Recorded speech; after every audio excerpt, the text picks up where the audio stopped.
Hari ini doa menjadi mustajab karena pada waktu yang istimewa. Bahkan kalau kita melihat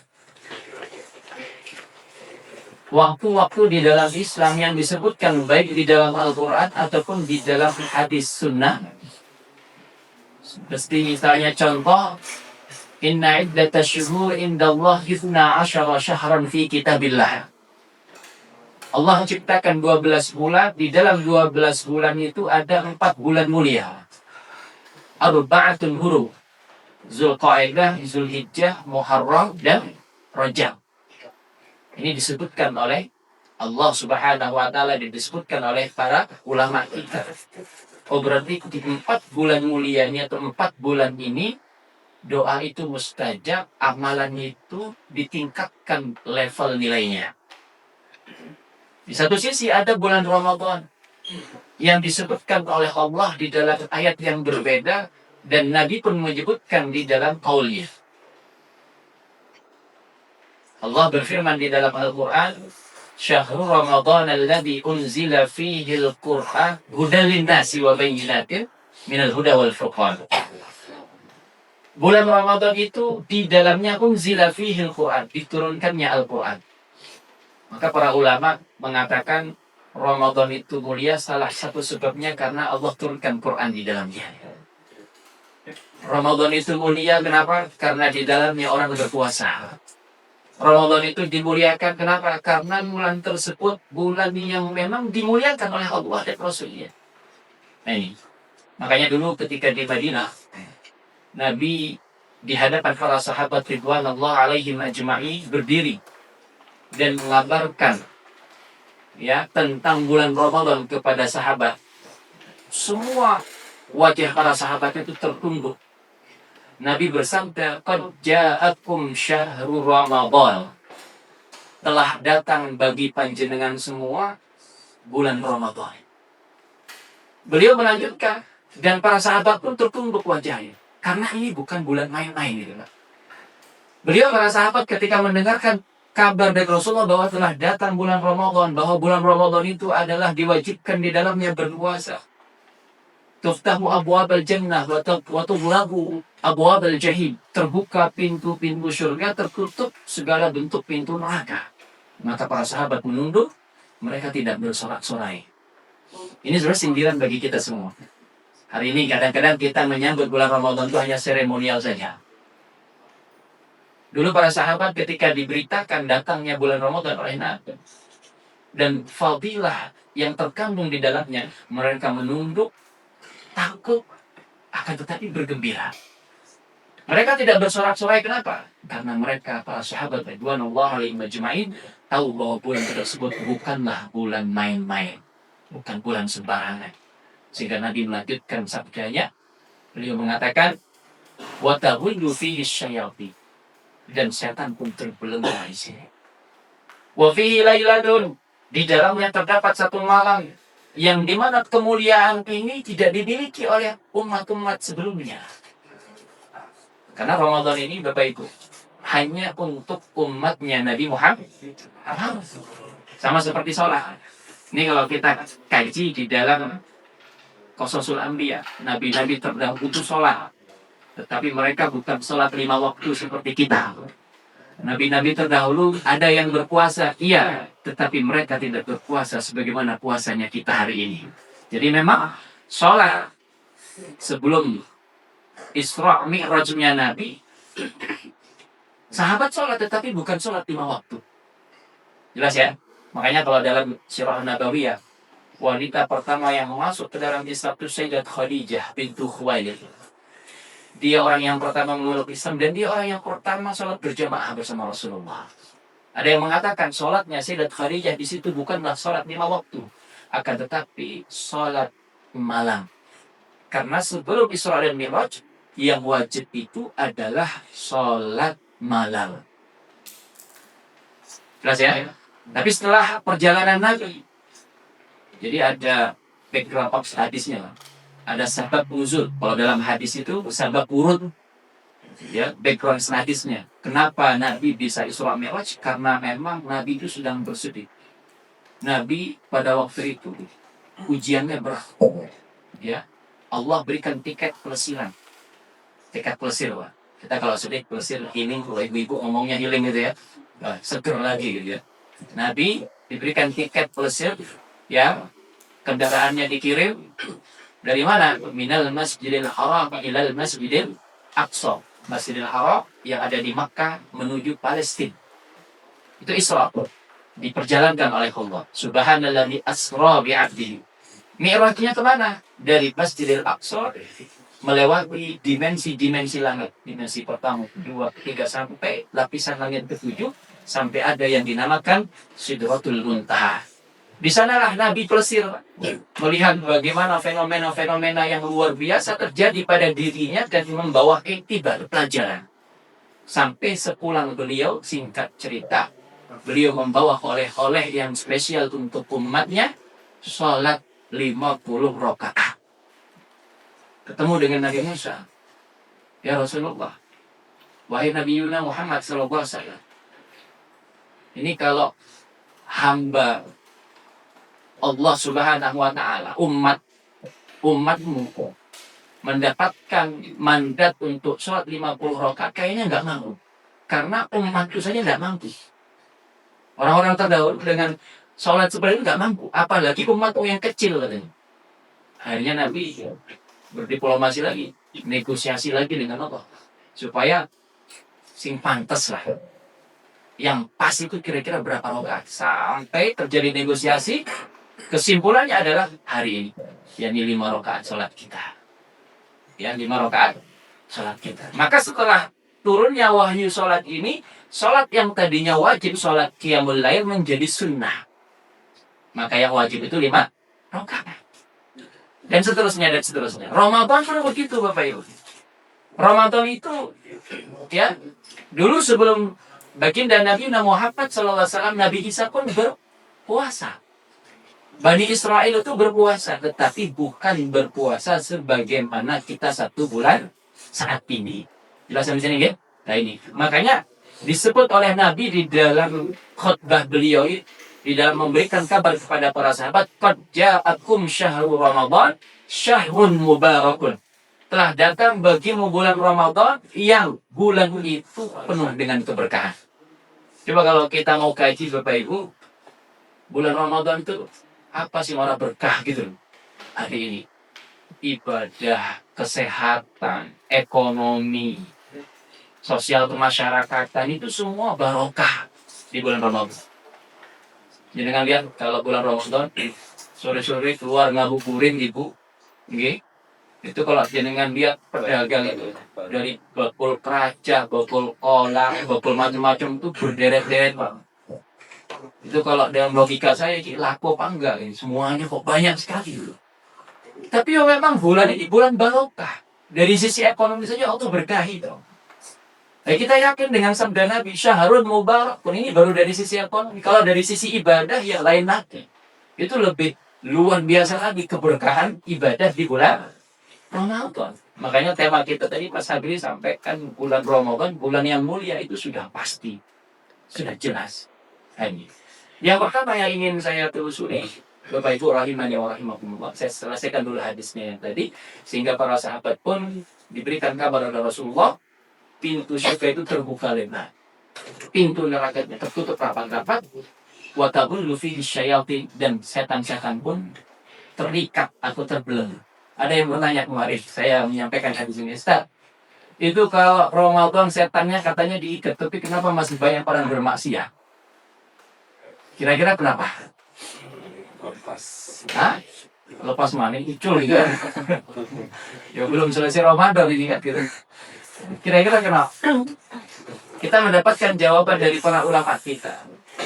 Imam An-Nawawi mengatakan bahwa terbelenggunya setan di situ bukan semua setan. Jadi yang terbelenggu itu jenderal-jenderalnya setan, Pak. Nek pion-pionnya yang kerucu-kerucu itu masih lepas, bebas.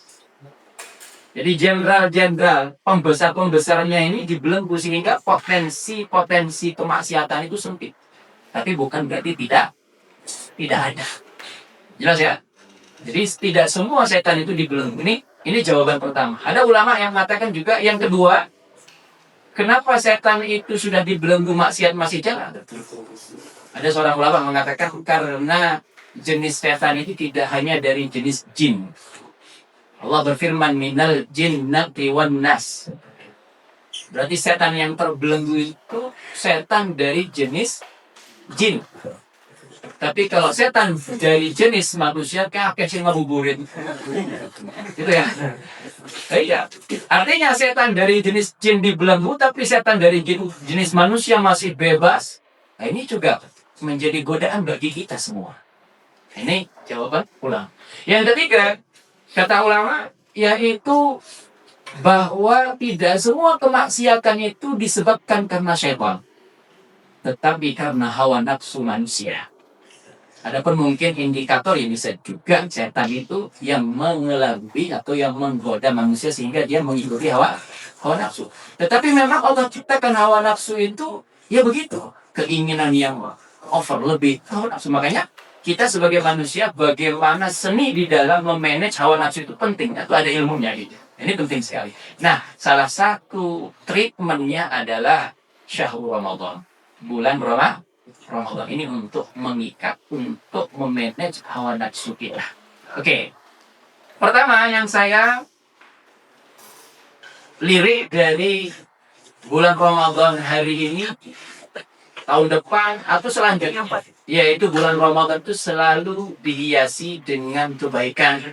Sehingga para ulama itu sepakat menamakan bulan Ramadan itu sebagai bulan pendidikan. Syahrul Tarbiyah. Syahrul Tarbiyah, bulan yang penuh dengan pendidikan. Kenapa? Karena Allah Subhanahu wa Ta'ala mendidik hambanya di bulan Ramadan hanya 1 bulan saja untuk bisa melanjutkan dan menghadapi 11 bulan ke depan. Jadi ibarat kita yang kuliah, Bapak Ibu. Kalau panjenengan hari ini di kampus mahasiswa 1 semester itu dalam perkuliahan itu sama dengan sekitar 6 bulan 1 semester. Itu enggak? Di dalam 1 semester itu ada berapa SKS? 1 mata pelajaran, 1 mata kuliah, 2 SKS. Ada yang sampai 4 SKS. Ngambil berapa SKS? Sekian, kayak begitu. Jadi di dalam Universitas Ramadan ini juga sama. Allah ingatkan kita mengambil SKS yang banyak, mendapatkan ilmu yang banyak, tetapi dalam tempo sesingkat-singkatnya. Tidak sampai 6 bulan 1 semester, hanya 1 bulan saja. Nah, ini kan tantangan. Ini berat kalau bagi saya.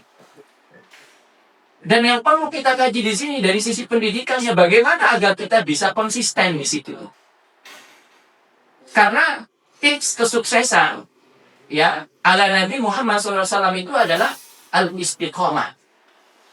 Baik dalam pendidikan, Nabi mendidik para sahabat ridwanullah alaihi ajma'in, itu muncullah Ali bin Abi Thalib, anak muda belia yang mampu memimpin pasukan perang. Muncullah sahabat-sahabat senior yang hebat, Abu Bakar As-Siddiq radhiyallahu taala anhu. Dan ini para sahabat ini kalau kita kaji sirahnya, subhanallah, mereka orang-orang hebat yang hidup di bawah naungan pendidikan Rasulullah. Dari banyak perang yang kita baca dalam sejarah, mulai dari perang Badar yang terjadi di 2 Hijriah, perang terus apa lagi Uhud ya yang terjadi di 3 Hijriah, ada perang Khandaq yang terjadi di 5 Hijriah, dan seterusnya.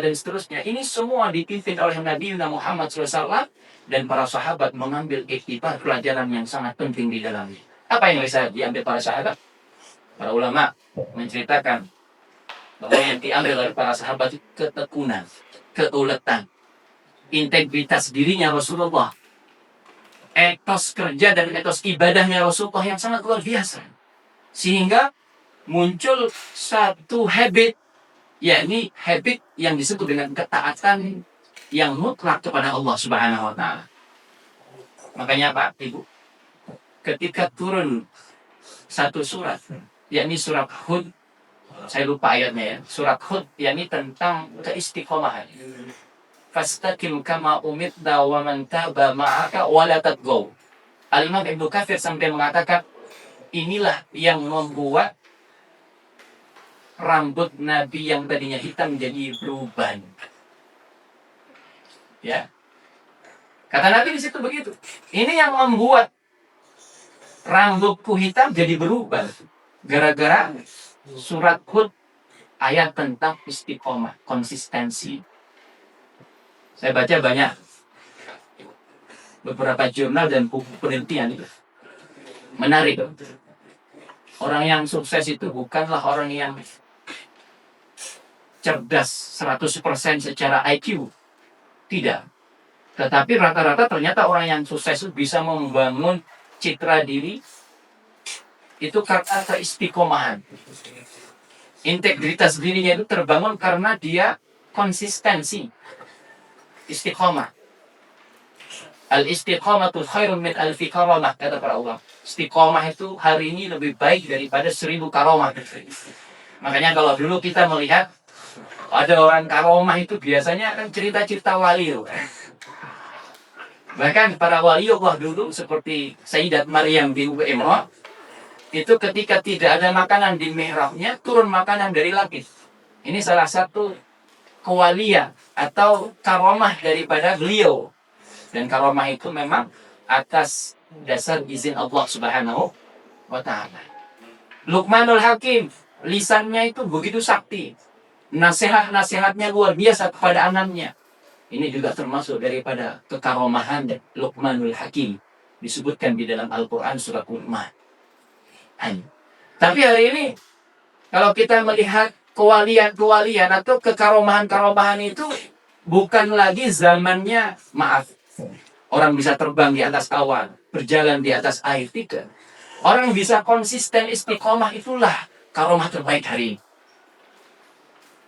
Orang bisa, misal kita punya kebiasaan, habit membaca Quran atau berzikir kepada Allah yang tidak pernah ditinggalkan dalam setiap waktunya. Maka ini sudah karomah dari Allah Subhanahu wa ta'ala bagi seorang mukmin.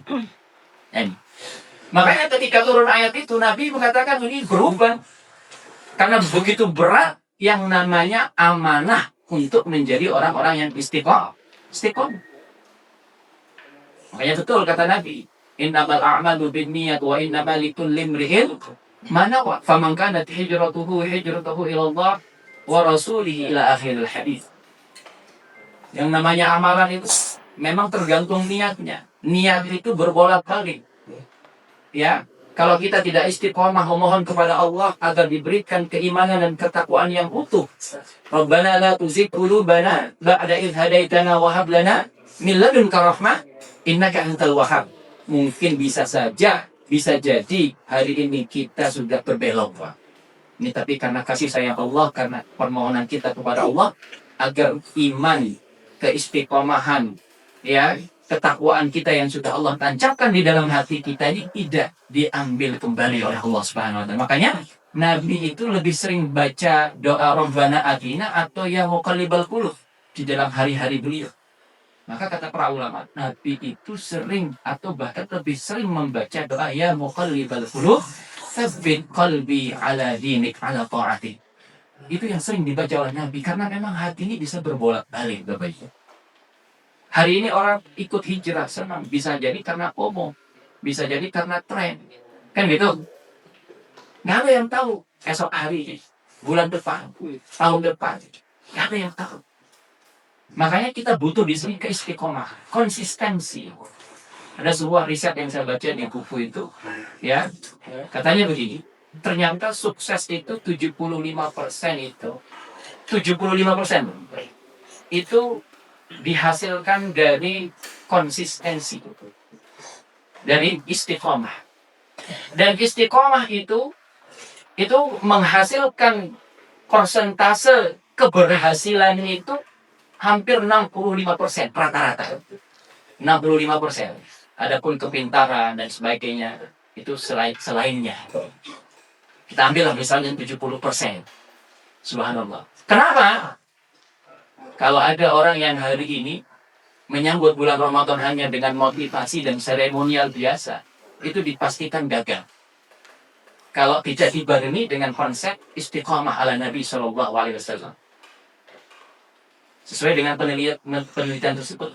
Karena kata pengarang, yang namanya motivasi itu seperti ledakan emosi. Panjenengan pernah emosi nggak? Kita tidak ada yang tidak pernah emosi, pasti pernah. Dan emosi itu paling lama berapa menit? Atau berapa jam? Kayaknya nggak mungkin kalau 1 jam orang emosi. Meledak jantungnya, Pak. Nah iya. Orang emosi itu paling setengah jam lama nih. Setengah jam bisa ya. Tapi emosi yang meledak-ledak itu mungkin anggap saja 10 menit atau 5 menit. Itu saja sudah lama.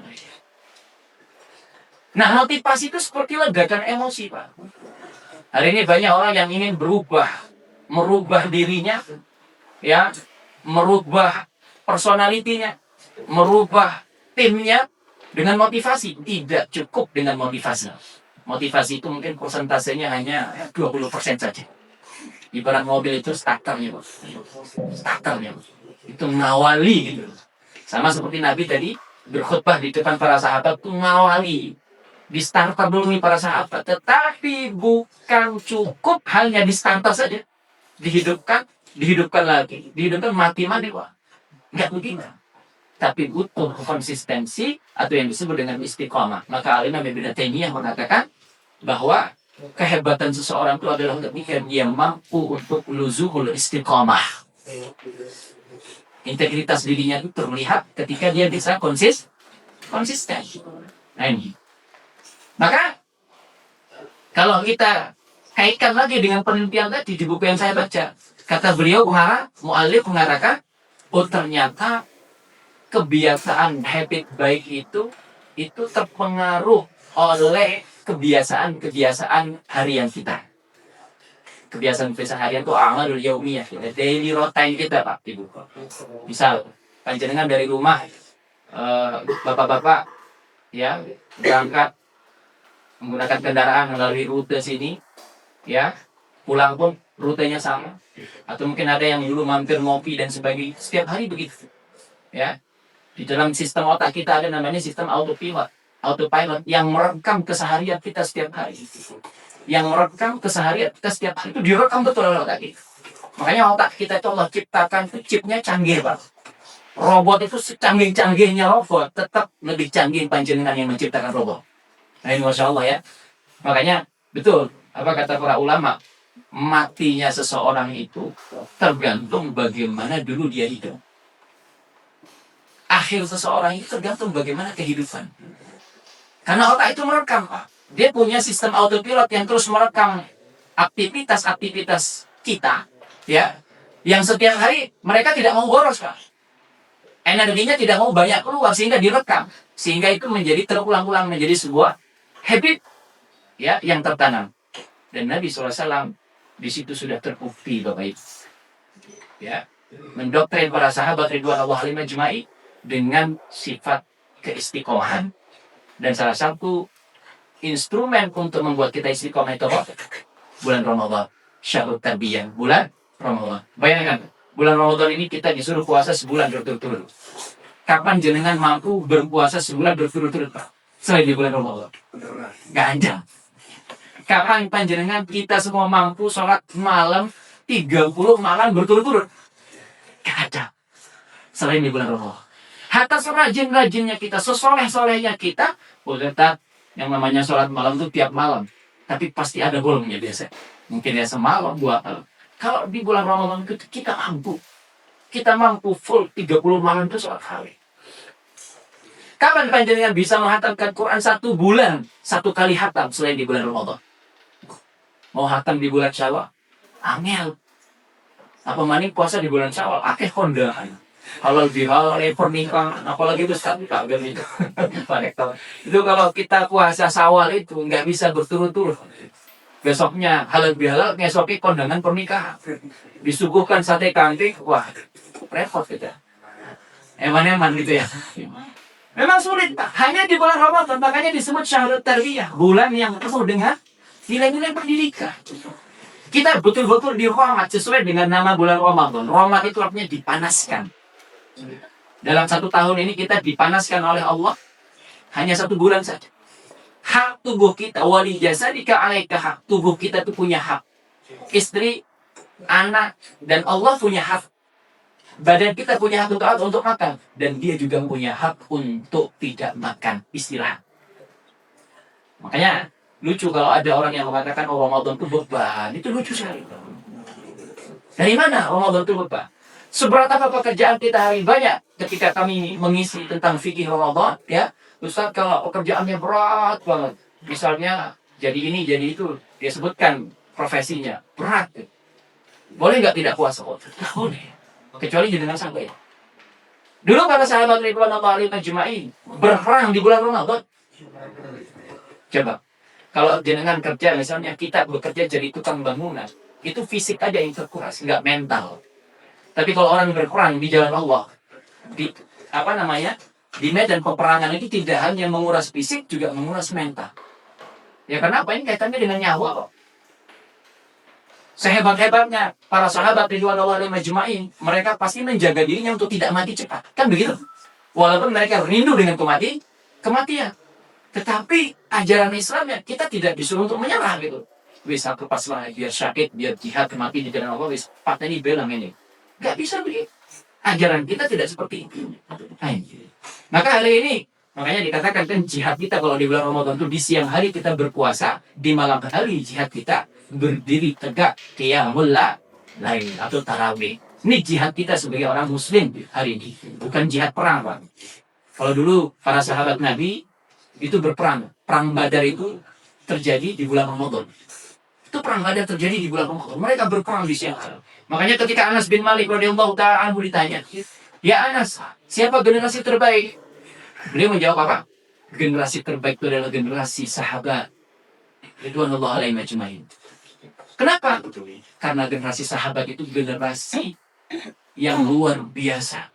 Bayangkan, di siang hari bulan Ramadan mereka berperang sambil berpuasa, dan di malam hari mereka juga bangun untuk melakukan qiyamul lail. Subhanallah.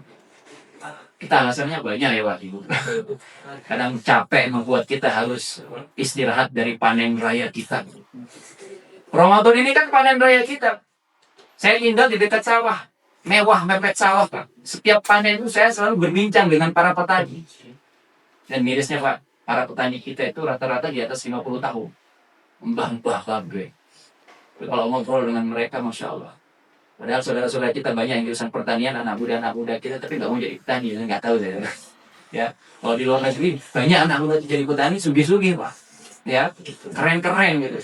Masya Allah. Saya ngobrol dengan petani, Mbah, gimana panennya? Alhamdulillah. Capek apa pembuatan? Ya, capek apa mah? Kesel. Tapi ada jawaban yang menarik dari mereka. Capek kami itu Mas, kesel kami, keringat kami itu hilang seketika karena panen raya kami. Jadi capeknya, keringatnya itu hilang karena apa? Karena rasa senang. Diberikan nikmat panen raya oleh Allah. Sukses panen. Itu kalau itu ada yang sampai jam 10 malam Pak. Masih bolak-balik sawah rumah, suara karena lewat di depan rumah. Masya Allah. Begitu perjalanan orang tua kita. Masya Allah. Nah, saya teringat dengan filosofi marhainisme. Dulu kan ada namanya istilah filosofi marhainisme, petani. Itu sebenarnya seraya dengan apa yang dikatakan oleh Al-Imam Abu Bakar Al-Balkhi. Beliau mengambil dari sisi pendidikan bulan Ramadan. Diibaratkan petani ya kan. Petani itu kalau ibarat petani, kita kaum muslimin ini akan mencari bibit-bibit unggul itu kapan? Di bulan Rajab. Memilih bibit-bibit unggul itu di bulan Rajab. Ketika masuk bulan Sya'ban itu sudah masanya kita menanam, nanduri, nyirami, atau bahkan mungkin mengusir hama dan sebagainya. Dan sampai ketika bulan Ramadan, itulah yang disebut dengan bulan panen raya. Masya Allah, jangan kebalik ya. Ibu-ibu, bapak-bapak, hari ini sudah musim panen. Jenengan baru beli bibit. Hari ini sudah musim panennya, baru jenengan siap-siap mau ke sawah. Salah. Mau nanam. Hari ini kita sedang panen, bukan menanam. Jangan kebalik. Nanamnya kemarin di bulan Syawal. Memilih bibit terbaik itu kemarin di bulan Rajab. Hari ini waktunya kita panen raya. Dan ikuti filosofi petani tadi Bapak Ibu. Mereka hilang lelahnya, hilang capeknya karena panennya. Jangan sampai kita hilang panennya gara-gara capek. Jelas sampai sini, gitu? Karena ini fenomena tahunan Pak Ibu. Yang namanya bulan Ramadan itu terawih, puasa, semangatnya itu 10 awal. Loh iya. Makanya saya bikin kegiatan santri itu 10 awal itu pengajian full, tapi kalau 10 kedua udah lemes. Dan ini fenomena di mana-mana. Nggak cuma terjadi di satu masjid, dua masjid. Hampir di seluruh Indonesia. Ya, 10 awal masih semangat, 10 kedua sudah melempem, lemes. Ya, harusnya seperti pacuan kuda, semakin mendekati garis finish, maka semakin kencang larinya. Nah, itu filosofinya begitu. Dalam bulan Ramadan ini, kalau kita semakin mencapai garis finish, semakin sibuk belanjanya. Gitu ya, kenapa? Mau lebaran. Loh iya, nek 10 terakhir itu kan Masya Allah, fadail luar biasa. Makanya disebutkan dalam hadis Nabi itu fihi lailatun, terdapat satu malam di dalam bulan Ramadan, fi ashril awakhir, di 10 terakhir bulan Ramadan. Khairun min alfi syahr, ada satu malam yang lebih baik daripada 1000 bulan. Sunnahnya kita beretikaf di sana, baik laki-laki maupun perempuan. Beretikaf boleh, perempuan boleh, ya. Terus apalagi perbanyak membaca Quran dan sebagainya karena keistimewaan malam tersebut. Tetapi juga di satu sisi ketika satu ibadah dihubungkan ada ibadah yang sangat spesial pahalanya, ujiannya juga setara. Ujiannya apa? Ujiannya kita semakin sibuk, semakin capek, semua orang ingin istirahat. Ada yang mengatakan, izinlah orang terawih semalam, enggak. Kan gitu. Ayolah Pak, Ibu belum beli gamis lebaran ini. Nah, ini 10 terakhir ini biasanya begitu, ini ujian. Ya, ujian kita ini. Makanya kalau orang-orang terdahulu itu kalau beli baju lebaran di bulan Rajab, tapi THR-nya tuh katanya. Itu masalah lagi gitu ya. Masalah lagi. Ya. Jadi menyiapkan baju lebaran itu kapan? Kemarin di bulan Rajab. Kalau enggak di awal bulan Ramadan enggak asal. Atau kalau terpaksa harus keluar, jangan keluar di sore hari. Karena sore hari itu kalau kita keluar, setannya banyak. Betul ya? Pak, sesekali lah ya, temenin ibu beli apa? Kelambi lebaran. Kalau jenengan perginya sore, apa iya milih gamis sampai sejam 2 jam? Karena orang mungkin. Belum lagi yang lain-lain dan sebagainya. Belum lagi bapaknya kepingin toko kemejaannya kan gitu. Kita juga mundur. Akhirnya apa? Sampai azan maghrib, udah Pak, kita sekalian buber aja di mall katanya. Buber. Di sana nggak kedengaran azan Pak. Kedap. Sampai azan maghrib kita tidak, mungkin kita sholat maghrib, tapi isyanya nggak kedengaran. Yakin kita terawih di mall? Kan nggak mungkin. Makanya kalau jenengan ke alun-alun, masjid orang terawih dengan yang di alun-alun dan yang di mall itu berbanding berapa itu? Nah ini realitas kita. Waqi'ul yaum. Ini realitas kita hari ini. Bukan berarti kita suuzon, ya. Bukan berarti terus kita berprasangka buruk. Oh mereka nggak terawih. Saya yakin. Saya berprasangka buruk. Mungkin mereka terawih di atas di musola mall. Atau mungkin mereka terawih nanti setelah pergi dari mall. Cuma kalau kita kaji lagi, setelah kita dari mall, dari sore berdiri cari gamis, capek, lelah, kesel, terus habis makannya 2 piring maning. Nah, bukanya luar biasa, ya. Semua dicoba di mall karena enak-enak semua di tempat makannya. Pulang sampai rumah yakin jenengan terawih langsung. Nah ini berat. Lah ya rebahan dulu lah Pak. Jangan kayak kue lah. Capek banget katanya. Akhirnya rebahan. Sambil apa? Sambil scroll. Kan gitu ya? Enak scroll tuh. Itu menyita waktu kita. Makanya ada penelitian itu katanya 4 jam sampai 6 jam. Orang yang berumur 18 tahun sampai 30 tahun sekian itu mereka menghabiskan waktunya di media sosial. 4 sampai 6 jam. Rata-ratanya 4 jam. Coba bayangkan 4 jam kalau jangan baca Quran. 10 juz ini. 4 jam sudah 10 juz. 5 juz oke lah. Ya. Atau Ustaz, saya belum terlalu lancar. 3 juz nggak apa-apa. Tapi lumayan. 1 jam saja. Lumayan itu kita membaca Quran. Ya. Kalau para salafun saleh terdahulu, para tabiin kita di masa-masa tabiin itu Masya Allah. Orang hatam sepekan sekali, seminggu sekali baca Quran itu biasa Pak. Lah kalau kita hari ini hatam seminggu sekali, motong kerbau kita Pak. Motong sapi, kenapa? Saking luar biasanya. Padahal orang-orang kehidupan dulu itu, mereka hatam Quran itu kayak orang main HP itu loh. Kalau di HP itu kan ada ya aplikasi Quran, dan ada juga aplikasi yang membaca berapa jam kita di media sosial. Itu ada di sini. Coba jangan buka di iPhone tuh ada. Jangan buka. Oh, berapa jam saya di Instagram, berapa jam saya di Facebook, berapa jam saya di Twitter, berapa jam dari TikTok. Ini kalau dijumlahkan, oh ternyata 7 jam, misal. Kebiasaan digital. Ya, kebiasaan digital. Itu bisa dilihat itu, ya. Coba kalau kebiasaan yang 7 jam itu kita di media sosial, kita gunakan untuk ibadah kepada Allah atau untuk hal-hal yang produktif lainnya. Subhanallah. Nah, ini. Makanya orang yang betul-betul sukses itu adalah orang-orang yang istiqomah. Orang yang istiqomah dibentuk bukan dengan motivasi, tetapi dibentuk dengan kebiasaan-kebiasaan yaumiyah, kebiasaan-kebiasaan harian yang sifatnya kecil. Ibu, jangan kalau kebiasaan sebelum berangkat kantor masak air, bikin kopi buat ayah, bapak, buat suami, terus godok pisang kopong, ya 3 biji buat bapak. Itu menjadi kebiasaan. Itu menjadi services panjenengan, penghikmatan panjenengan. Maka akan terekam di otak kita kalau pagi nggak godok pisang kopong, nggak ada kopi, kayaknya ada yang hilang. Betul? Kenapa bisa terjadi setiap hari berulang-ulang?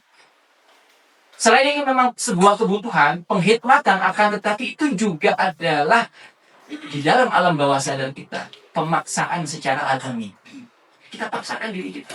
Makanya dulu para tabi'in itu ada yang hatam Quran itu sehari 2 kali. Sehari 2 kali, Pak. Coba bayangkan. Bahkan disebutkan dalam kitab Syiarul Balagh. Karena Imam Qatadah yakhtimul Quran kulla sab'a. Beliau Imam Qatadah setiap minggu hatam Quran, setiap 7 hari sekali. Idza jaa syahrul Ramadan yakhtimul Qur'ana kulla lailah. Kalau datang bulan Ramadan, beliau menghatamkan Quran setiap malam. Subhanallah. Wa kana Syafi'i, ada imam mazhab kita Imam Syafi'i. Idza jaa syahrul Ramadan, kalau datang bulan Ramadan, yakhtimul Qur'ana sittina khatmatan. Beliau menghatamkan Quran 60 kali dalam sebulan. Berapa? 60 kali. Sehari berarti 2 kali. Kita hatam sekali, bangga teman.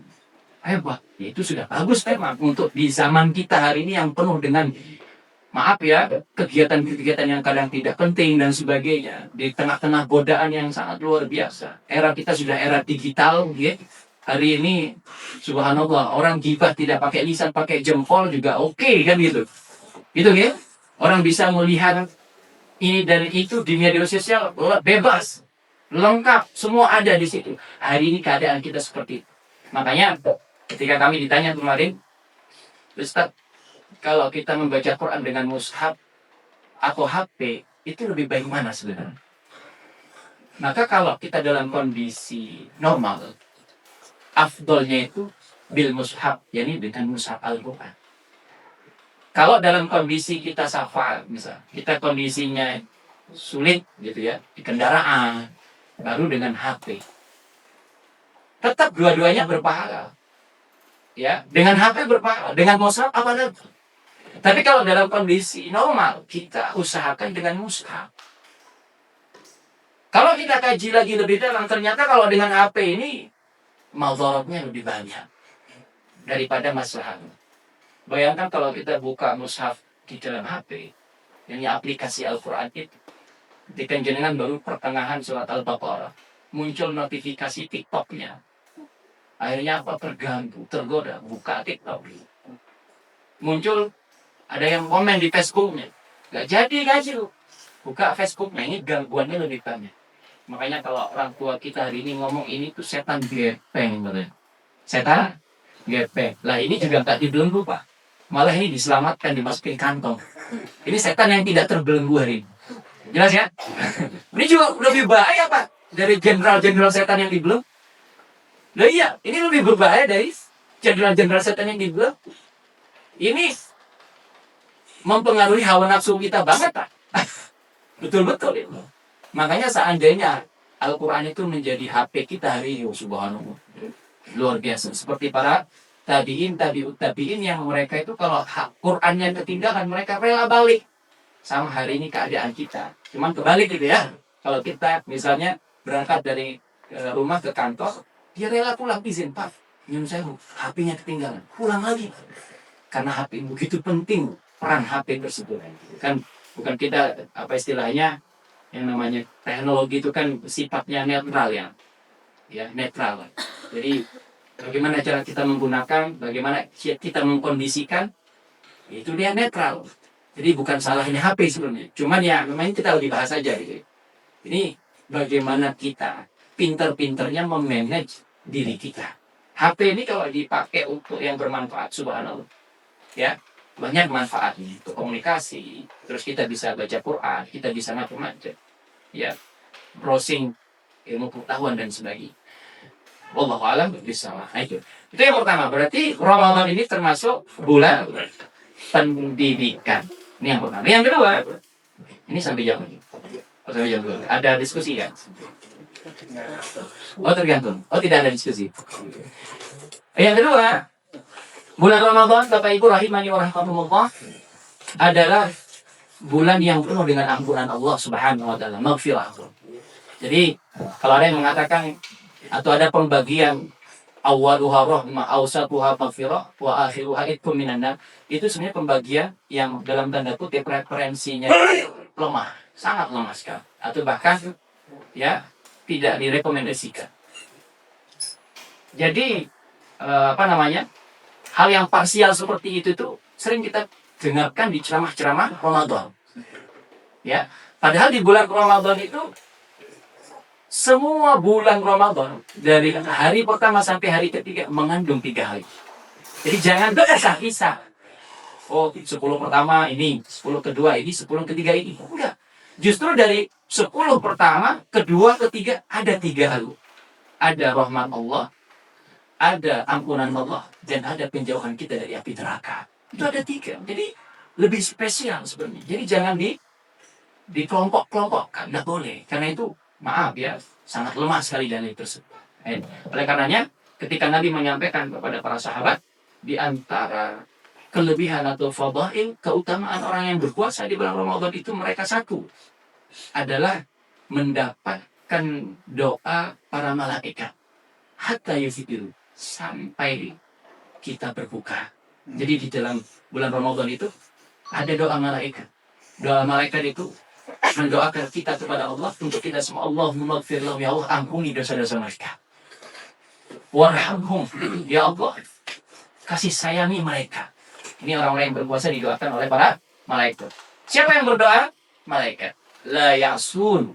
Malaikat itu makhluk yang tidak pernah ingkar, tidak pernah bermaksiat, sehingga 100% Bapak Ibu doanya pasti diterima. Tidak mungkin doa malaikat itu tidak diterima. Kalau doa ustaz, kiai itu masih bisa ditolak karena masih ada dosanya. Tapi kalau malaikat sing berdoa tidak mungkin tertolak. Dan hari ini kita menjalankan puasa di bulan Ramadan dihiasi dengan doa-doa malaikat. Allahumma gfir lahum warhamhum wa'afi dan sebagainya. Ya Allah berikanlah mereka ampunan, berikanlah mereka kasih sayang. Sampai kapan? Hatta yusbiru, sampai kita berbuka. Sampai kita berbuka. Masya Allah. Ini luar biasa. Maka waktu kita di bulan Ramadan itu jangan sampai tidak produktif dalam ibadah. Dan juga jangan kita sekuler Pak ya. Jangan kita mohon maaf, kadang ada yang membagi ibadah itu ya hanya baca Quran.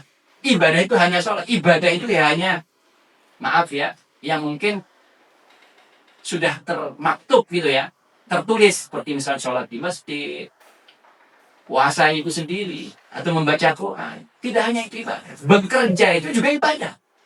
Kalau diniatkan bihusnin niyah, biniyat ta'abbud, niat yang baik, niat ibadah karena Allah. Berarti di bulan Ramadan kalau jenengan dari rumah sampai kantor, niatnya ibadah, berpahala. Di luar bulan Ramadan, berpahala. Apalagi di dalam bulan Ramadan. Karena setiap ibadah yang kita lakukan di bulan Ramadan itu, pahalanya beda dengan di luar bulan Ramadan. Sama halnya dengan sebaliknya. Setiap dosa yang kita lakukan di luar bulan Ramadan, tidak sama dosanya dengan kita lakukan di bulan Ramadan. Artinya, kalau hari ini jenengan tahu ini bulan Ramadan, terus jenengan bermaksiat dengan sengaja, dosanya berkali-kali lipat. Dosanya berkali-kali lipat. Jelas ya? Jadi makanya ini bulan yang penuh dengan ampunan Allah, maghfirahnya Allah Subhanahu wa taala. Nah, itu Bapak Ibu rahimani wa rahimakumullah.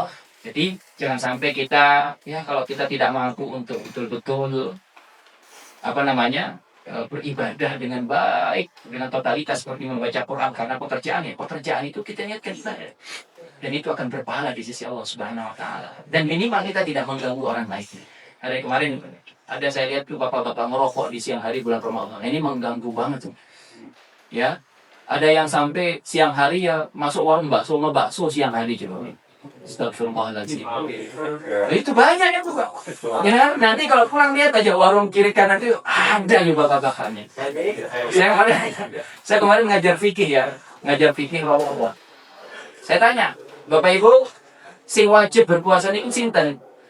Mereka jawab, orang Islam. Oh ya, berarti syarat wajib berpuasa itu dia harus kudu menjadi seorang muslim. Siapa lagi? Akil. Wong sing waras berakal. Siapa lagi? Balik, orang yang balik. Ya. Siapa lagi? Orang yang mampu menjalankan puasa. Kalau tidak mampu, ya tidak apa-apa dia tidak berpuasa. Tergantung konteksnya nanti ada hukum fikih. Gitu ya. Nah, yang saya bahas, hari ini banyak, mohon maaf, ada laki-laki, bapak-bapak yang siang-siang tuh bakso Madang gitu loh. Warung Madang masuk di. Astagfirullahaladzim. Saya tapi mencoba ke husnuzon. Ini kalau haid kan nggak mungkin. Dia bapak-bapak. Nek musafir ya orang mungkin rumahnya di belakang masjid itu saya paham orang ini. Ini kira-kira apa? Kronis mungkin. Lagi sakit? Lu masa berkeliaran gitu? Maka husnuzon saya itu yang nomor 2. Ini orang gila kayaknya. Karena hanya orang gila yang boleh tidak berpuasa. Gitu ya? Hanya orang gila yang boleh tidak berpuasa. Kalau orang gila tuh bebas, dia nggak sholat nggak apa-apa, nggak puasa juga nggak apa-apa. Makanya kalau ada di bulan Ramadan kok ada kelompok bapak-bapak arisan di warung bakso siang bulan Ramadan, ini sekelompok orang-orang gila kayak. Udah bahasa kasarnya mungkin begitu. Itu ilmu fikihnya begitu kan. Ya, jadi kalau kita dulu, saya waktu kecil tuh punya saudari juga perempuan. Itu adik perempuan kita dan ini umum sebenarnya. Kita juga saudara-saudara kita semua. Ada yang perempuan itu mereka haid, otomatis tidak berpuasa. Ketika mau makan saja mereka sembunyi ke dalam kamar. Betul? Dia masuk ke kamar. Coba kita lihat sekarang. La haula wala quwwata illa billah. Adik-adik kita dulu itu kalau mau makan di depan kakaknya, di depan abangnya, di depan orang tuanya itu nggak berani untuk menghormati orang yang sedang berpuasa. Dia masuk kamar, dia diam sendiri. Lampunya dimatikan, gelap-gelapan. Sampai segitunya padahal sedang haid gitu loh. Ini dia sedang boleh tidak berpuasa karena faktor haid. Hari ini coba kita lihat. Ya, banyak bapak-bapak ataupun ibu-ibu yang bahkan di tempat umum itu tidak malu untuk melakukan aktivitas makan, minum dan sebagainya. Padahal kita sedang berpuasa. Apalagi beberapa tahun lalu mungkin spanduk, hormatilah orang yang sedang tidak berpuasa. Nah, ini lebih ngaco lagi tuh. Itu ngaco lah, orang liberal itu yang bisa. Ya. Ngaco ya. Tuh kita yang berpuasa kok kita yang diminta untuk menghormati mereka yang tidak berpuasa. Banyak mana coba kalau kita mau dari rasio banyak dan tidaknya. Hai. Maka degradasi moral etis itu sekarang sudah luar biasa sekali ya. Ramadan ini mulia, sebagaimana tema kita. Mari kita hormati bulan Ramadan. Ya, tidak hanya dengan seremonial saja, akan tetapi dengan keistiqomahan untuk menggapai ibadah yang totalitas di bulan Ramadan. Kata Nabi, orang yang bisa menjalankan bulan Ramadan dengan sehat walafiat, tapi ketika dia keluar dari bulan Ramadan, dosanya belum diampuni, itu termasuk adalah orang-orang yang paling merugi. Rugi nggak? Rugi Bapak Ibu. Kita sehat walafiat, puasa, terawih, tapi kok dosanya nggak diampuni? Gimana bisa gitu? Berarti ada something wrong, ada sesuatu yang salah, apa? Ada sesuatu yang salah. Makanya dalam takrif fikih puasa itu kan, asyai puasa itu definisinya menurut ulama fikih, ya, al-imsak. Imsak itu artinya menahan. Jadi kalau imsak kita di Indonesia itu unik dan hanya ada di Indonesia. Di luar negeri, di negara-negara Islam itu tidak ada istilah imsak. Ya. Dan itu diambil oleh para kiai kita dulu tuh dari kata al-imsak, takrif puasa, definisi puasa. Al-imsaku anil akli wasyurbi wa ghasyayatin nisa'i wa sa'iril mufattirati min tulu'il fajri ila ghurubi syamsi biniat ta'abbud. Itu definisi puasa. Menahan diri dari makan, minum, dari mendatangi istri ataupun suami untuk berjima di siang hari. Ya.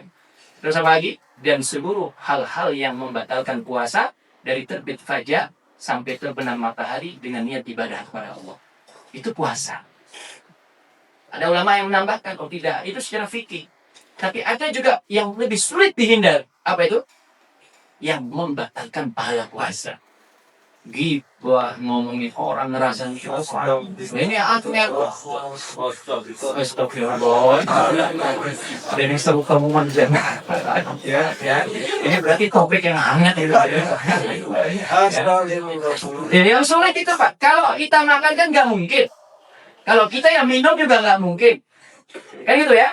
Nggak mungkin.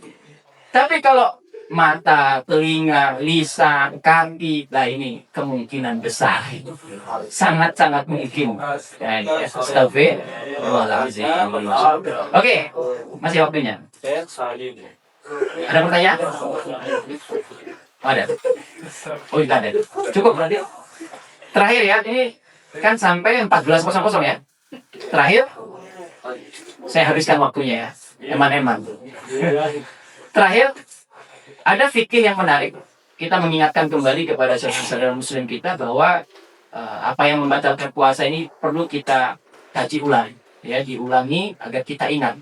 Yang membatalkan yubutilus shaum, apa yang membatalkan puasa apa itu? Makan minum. Ada yang kurang Pak, makan minum toh tidak bisa. Makan dan minum dengan sengaja, amdan. Jadi kalau nggak sengaja berarti nggak bantah. Nanti habis pulang dari sini, jenengan masuk dapur, buka kulkas, minum air hitam, lalen, lupa. Kata suaminya loh, Nenek jangan puasa, astagfirullahaladzim. Besoknya alhamdulillah ya. Nah, itu rezeki makanya syaratnya amdan tadi. Yang membatalkan puasa itu makan minum yang disengajai. Ini orang sengaja orang batal. Terus apa lagi? Al-waqtu amdan. Apa itu waqtu amdan? Muntah yang disengaja. Muntah ya disengaja. Kalau nggak sengaja mabuk kendaraan, vertigo, sefalgia, apa lagi? Ya migrain. Itu terus muntah berarti tidak sengaja, tidak membatalkan. Terus yang ketiga apa? Wal jima'u amdan, berjima dengan sengaja di siang hari. Ini kayaknya belum nikah itu lagi. Depan merasa. Oh sudah. Kenapa dengan sengaja? Tapi kalau ada kasus Ustaz, ini nggak sengaja, loro-loro ini kelalaian. Kan Mas Agri ya. Ya, dua-duanya lupa. Ini kira-kira batal atau enggak?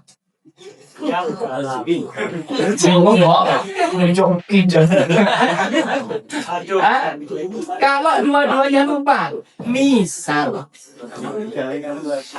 dua-duanya lupa, kira-kira batal nggak? Yang tidak batal kalau lupa, tapi tidak ada yang seperti itu. Pasti salah satunya ikat bulan Ramadan. Kalau dua-duanya kelalaian, keterlaluan banget itu. Sangat ya. Dulu kan sahabat ada yang datang ke Rasulullah, ya Rasulullah, aku datang kepada istriku, aku menjima istriku di siang hari. Apa yang harus aku lakukan? Kata Nabi, kowe mesti berpuasa 60 hari berturut-turut. Syahwaini mutatabi'aini, 2 bulan itu hukuman gitu. Enggak boleh putus.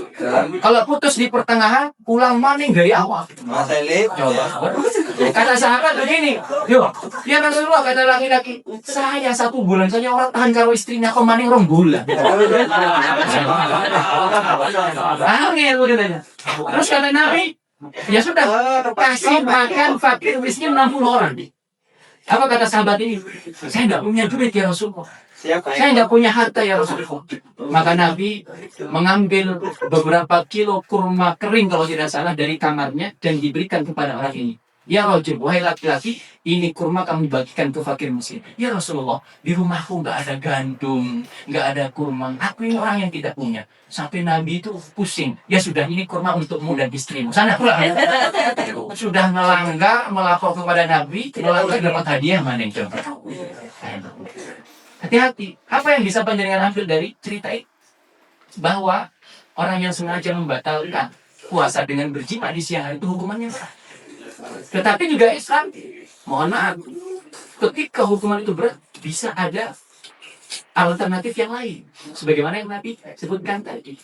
Kemarin saya ditanya, ibu-ibu Ustaz, saya nggak mampu bayar fidyah. Apa iya jenengan nggak mampu bayar fidyah? Kan bisa dibayarin oleh anak-anaknya. Atau kita sebagai tetangga bisa membayarkan dia fidyah. Karena fidyah itu kalau makanan mentah 6 on, 5 on, 6 on beras. Mereka 7.500 sekali tidak berpuasa.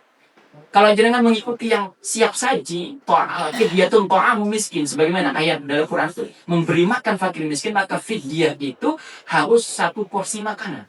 1 porsi makanan, ana lauke, ana buahe, ana es teh. Berarti berapa itu? 20.000 cukup untuk membayar 1 fidyah. Bahkan sampai dikatakan oleh para ulama mazhab Syafi'i, kalau kamu tidak mampu membayar fidyah hari ini, nunggu punya uang. Subhanallah, itu mudahnya. Tapi Ustadz memang betul-betul tidak mampu dan tidak pernah mampu. Nah kalau begitu sudah gugur kewajibannya. Gugur. Wallahu a'lam bishawab. Begitu, Gen? Tidak ada pertanyaan karena waktunya sudah habis. Mudah-mudahan bermanfaat bagi saya pribadi. Mohon maaf atas segala kesalahan. Mungkin ada kata-kata saya yang menyinggung panjenengan, ada kata-kata saya yang mungkin menyakiti hati. Mohon dimaafkan. Kalau ada yang benar, mari kita sama-sama melaksanakannya karena itu datang dari Allah dan Rasulnya. Amin ya rabbal alamin. Barakallahu fikum. Wa akhiru da'wana alhamdulillahi rabbil alamin. Subhanakallahumma wa bihamdik, asyhadu an la ilaha illa anta, astaghfiruka wa atubu ilaik. Terima kasih, kami ucapkan mohon maaf atas segala kesalahan. Assalamualaikum warahmatullahi wabarakatuh. Waalaikumsalam warahmatullahi wabarakatuh. Jazakumullah khairan kepada Ustaz Muhammad Syahir Aswar atas pemaparannya. Mudah-mudahan materi yang disampaikan beliau mudah-mudahan bermanfaat bagi kita semua, dan mudah-mudahan di bulan Ramadan yang mulia ini kita bisa melaksanakan sisa puasa kurang lebih sekitar 27 atau 28 hari lagi dengan maksimal dan baik, dan mudah-mudahan kita mendapatkan pahala tahun ketakwaan dari Allah SWT, pahala lipat serta diampuni segala dosanya oleh Allah SWT. Mari kita tutup tausiah hari ini dengan lafaz hamdalah dan doa kafaratul majelis. Alhamdulillahirabbil alamin. Subhanakallahumma wa bihamdika, asyhadu an la ilaha illa anta, astaghfiruka wa atubu ilaik. Akhiru kalam wa afu minkum bila taufiq wal hidayah. Wassalamualaikum warahmatullahi wabarakatuh. Waalaikumsalam warahmatullahi wabarakatuh.